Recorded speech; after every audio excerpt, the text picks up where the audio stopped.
டேய் என்ன விட்றா. டேய் சொன்னா கேளு விட்றான்டா. என்னடா தெரியும் உனக்கு? என்ன தெரியும் உனக்கு? கல்யாணம் ஆகி முழுசா 3 மாசம் கூட ஆகல, அதுக்குள்ள பொண்டாட்டிட்ட சண்டை போட்டு கோச்சிட்டு போற. என் கதையை கேட்டின்னு வச்சுக்கேன், நீயே கோவமாயிடுவ.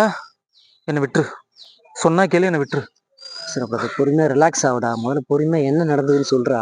இல்லடா, காலைல எழுந்தா வீட்டை விட்டு வெளில வந்தா என் பொண்டாட்டி கூப்பிட்டா, துணியை துவைச்சு வச்சுட்டு போன்றா. என்ன பார்த்தா எப்படி தெரியுது அவளுக்கு? அவளுக்கே புரியுற மாதிரி சொல்லிட்டு வந்தேன் நானு. என்ன மேல கீழே கை வச்சிட்டியா? இந்த மாதிரி பிரச்சனைக்கெல்லாம் வெளுத்தாதான்டா சரியாகும். அடா பாவி, பாவண்டா அந்த புள்ள. வாடா போய் பாத்து தரலாம் வாடா. இரு எந்த பிள்ளைய? அதான் உன் பொண்டாட்டி போட்டு அடிச்சுன்னு சொன்னாடா. அடிச்சுன்னு சொன்னா? நான் எப்படா சொன்னேன்? இப்பதான் சொன்னேன்.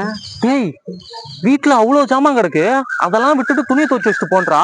அதான் அவளுக்கு புரியுற மாதிரி ஜாமான்லாம் விளக்கிட்டு தான் துணியை துவைப்பேன்னு சொல்லிட்டு வந்திருக்கேன்.